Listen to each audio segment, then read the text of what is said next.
दोस्तों, स्वागत है आपका मेरे YouTube चैनल कहानियाँ में। आज की कहानी है एक रात की दुल्हन।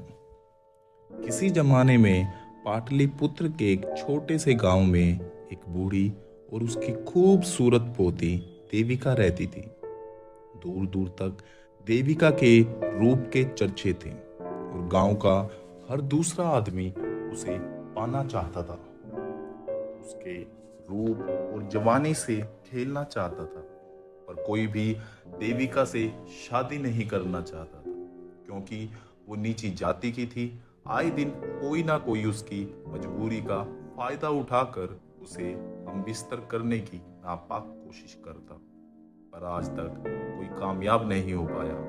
फूल सी देविका रोज अपनी आबरू इन भूखे लोगों से बचाए और अपनी दादी का भरण पोषण करती।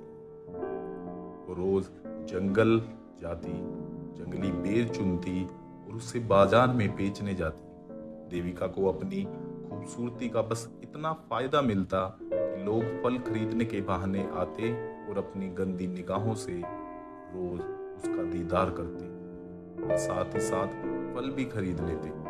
बस इसी तरह देविका और उसकी दादी का जीवन चल रहा था। दादी अपनी झोपड़ी में बैठी हमेशा की तरह देविका की राह बांट रही थी। तभी देविका आ गई। कारी, इतनी देर कहाँ लगा दिया? वो दादी, आज कुछ ज्यादा ही काम था और हमारी फिक्र न किया कर। काहे ना करूं? दिन रात सोचत रहती हूँ कि तेरी शादी कब करूंगी। ये सारे गांव वाले राह देख रहे हैं कि मैं कब मरूं और वो कब तुझे नोच खाए। ओ दादी, इतना मत सोच, अभी तू और 100 साल जिएगी। चल अभी बता कि कमली अपने ससुराल से आई या नहीं? हाँ हाँ, आ गई। जा मिल ले, पर घर जल्दी आ जाना। ठीक है दादी, हम आ जाए। कमली के घर। और कमली कैसी है? अरे देविका, तू आज गई? आजा, हम तोरे से याद कर रही थी।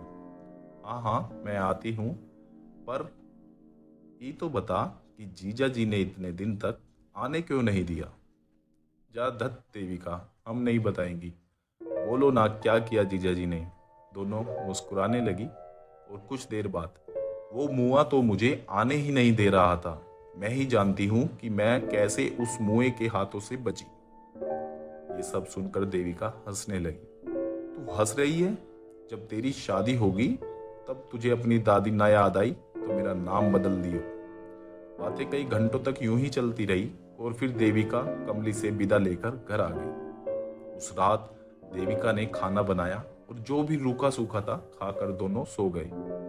अभी रात की आधी भी नहीं हुई थी कि अचानक कुछ आवाज आई, जिससे दादी की आंख खुल गई और देविका अभी भी सो रही थी। दिन भर कड़ी मेहनत करने के कारण वो काफी गहरी नींद में थी।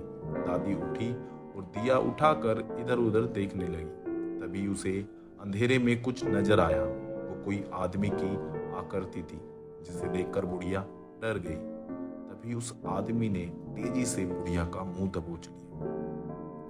सुन, मैं एक डाकू हूं और अगर तूने शोर मचाया तो तुझे मार डालूंगा। राजा के सिपाही मुझे ढूंढ रहे हैं और अगर उन्होंने मुझे पकड़ लिया तो फांसी पर चढ़ा देंगे। ये सब सुनकर बुढ़िया शांत हो गई। ये देख डाकू ने भी अपना हाथ उसके मुंह से हटा लिया और कोने में जाकर बैठ गया। बुढ़िया बोली, बेटा, मेरे जैसी बूढ़ी के पास क्या है जो तू मुझे लूटने आया है? ये सुन डाकू बोला कि राजा के हाथ लगा तो वो मुझे मार देगा, इसीलिए मैं भागा भागा फिर रहा हूँ। पर आज मैं थक चुका हूँ भागते भागते, ना जाने कब मारा जाऊं। तभी डाकू की नजर दूसरी तरफ गई, जहां देविका सो रही थी। उसका रूप देखकर डाकू का मन और दिल दोनों मचल उठे। उसके मन से मौत का डर निकल गया। उसने देविका की ओर इशारा करके बुढ़िया से पूछा, वो कौन है? बुढ़िया कुछ सोच कर बोली, वो मेरी पोती देविका है। डाकू कुछ देर सोचकर बोला, मुझे तुम्हारी पोती से शादी करनी है। यह सुनकर बुढ़िया के होश उड़ गए और वो रोने लगी कि हमें छोड़ दो, हमारे तुम्हारा क्या बिगाड़ा है? मेरी पोती को छोड़ दो। तुम कब मर जाओ कौन जाने, क्यों मेरी पोती की जिंदगी खराब करना चाहते हो? कुछ देर तक एक शांति सी छा गई। डाकू बोला, मैं जानता हूं कि मैं मरने वाला हूं, पर मरने से पहले मैं अपने दिल की सभी इच्छाएं पूरी करना चाहता हूं। यही कारण है कि मैं तेरी पोती से शादी करना चाहता हूं। तभी बुढ़िया रोते रोते बोली कि अगर मैंने अपनी पोती की शादी तुझसे कर दी तो लोग तेरे मरने के बाद मेरी पोती की जिंदगी नरक बना देंगे, तो फिर उसका क्या होगा। और ये बोलते बोलते वो रोने लगी। डाकू कुछ देर सोचकर बोला, अगर किसी को मालूम होगा तब ना, हम आज ही रात को शादी कर लेंगे और मैंने आज तक जितनी भी दौलत लुटी है वो सब कुछ तुम्हें दोनों को दे दूंगा। ना किसी को पता चलेगा और तुम उस दौलत से अपनी सारी जिंदगी मजे में गुजार सकती हो। सोच लो, एक रात में इतनी दौलत तुम्हें कभी भी नसीब नहीं होगी और कल होते ही मैं मर जाऊंगा। किसी को भी पता नहीं चलेगा कि हमारे बीच क्या हुआ, किसी को भी पता नहीं चलेगा। बुढ़िया सोच में पड़ गई कि एक ही रात में पोती दुल्हन भी बनेगी और विधवा भी, और ऊपर से इतनी सारी दौलत, और किसी को कानों कान खबर भी नहीं होगी। फिर किसी दूसरे गांव में जाकर फिर से अपनी पोती की शादी कर दूंगी। एक लंबी सांस के बाद बुढ़िया बोली, मुझे मंजूर है, पर मुझे पहले दौलत चाहिए, फिर होगी शादी। डाकू मान गया और 2 घंटे बाद काली मंदिर में आने को बोला, वहां से भाग गया। देविका मान गई। देविका अभी भी नींद में ही थी। दादी उसके पास गई और उसे जगाने लगी। जब देविका जाग गई तो दादी ने सारी आप बीती उसे सुना दी, जिसे सुनकर देविका रोने लगी। पर दादी ने उसे अपनी कसम देकर कहा कि अगर वो ये शादी नहीं करेगी तो वो अपनी जान ले लेगी। ये सुनकर देविका डर गई और शादी के लिए मान गई। उसी वक्त दादी और देविका अंधेरी रात में काली मंदिर की ओर चल दिए। डाकू पहले से ही सारा इंतजाम करके बैठा था। जल्दी शादी शुरू हो गई। डाकू ने सोने से भरी गठरी बुढ़िया को दे दी और बुढ़िया ने देविका का हाथ डाकू को सौंप दिया। जब शादी की सभी रस्में खत्म हो गई तो डाकू देविका को अपने साथ ले जाने लगा और कहा कि सुबह होने से पहले इसे काली मंदिर ले आऊंगा। बुढ़िया ने दोनों को जाने दिया और सोने से भरी गठरी लेकर मंदिर में बैठ गई। आखिरी सुहाग रात। देविका काफी डरी हुई थी कि ना जाने कब क्या हो जाए, ये डाकू ना जाने उसके साथ क्या क्या करेगा। देविका सोच ही रही थी कि दोनों एक खंडर के सामने आ गए।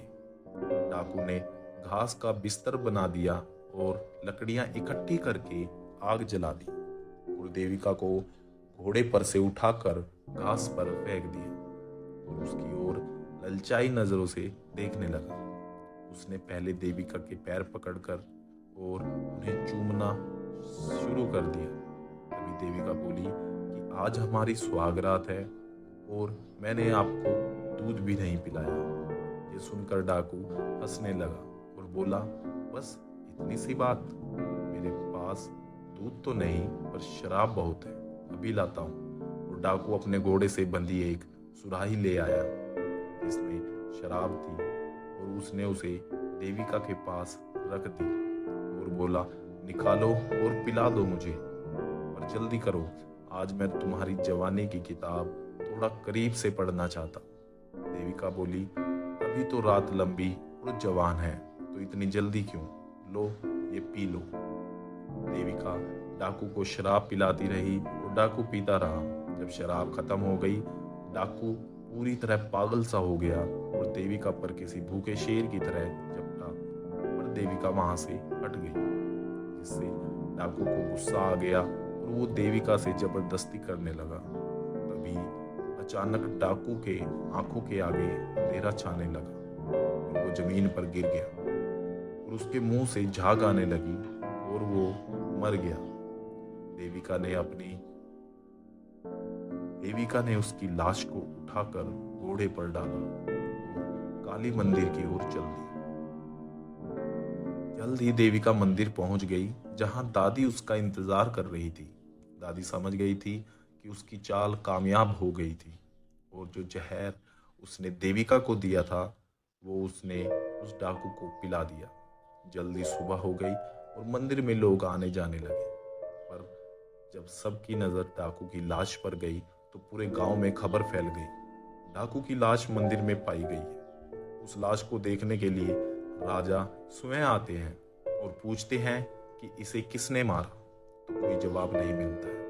तभी भीड़ में से एक आवाज आती है, महाराज मेरी पोती ने। ये सुनकर सभी गांव वाले हैरान हो जाते हैं। राजा उन दोनों को आगे बुलाते हैं और सारा हाल बयान करने को कहते हैं। तो बुढ़िया बोलती है, महाराज मैं और मेरी पोती सुबह मंदिर में आए तो इस डाकू ने हम पर हमला कर दिया, पर मेरी पोती डरी नहीं और माँ काली का त्रिशूल लेकर इसके सीने में उतार दिया। ये सुनकर राजा बहुत खुश हुए और देविका को बधाई दी। साथ ही साथ उससे विवाह का प्रस्ताव भी रखा, जिसे देविका ने स्वीकार कर लिया। जल्द ही देविका की शादी राजा से हो गई। वो खुशी खुशी अपनी दादी के साथ राजा के महल में रहने लगी। किसी को कभी पता नहीं चला कि उस रात क्या हुआ। यह राज तो सिर्फ और सिर्फ एक रात की दुल्हन ही जानती थी। दोस्तों, अगर आपको यह कहानी पसंद आई हो तो प्लीज़ मेरे चैनल को सब्सक्राइब करें।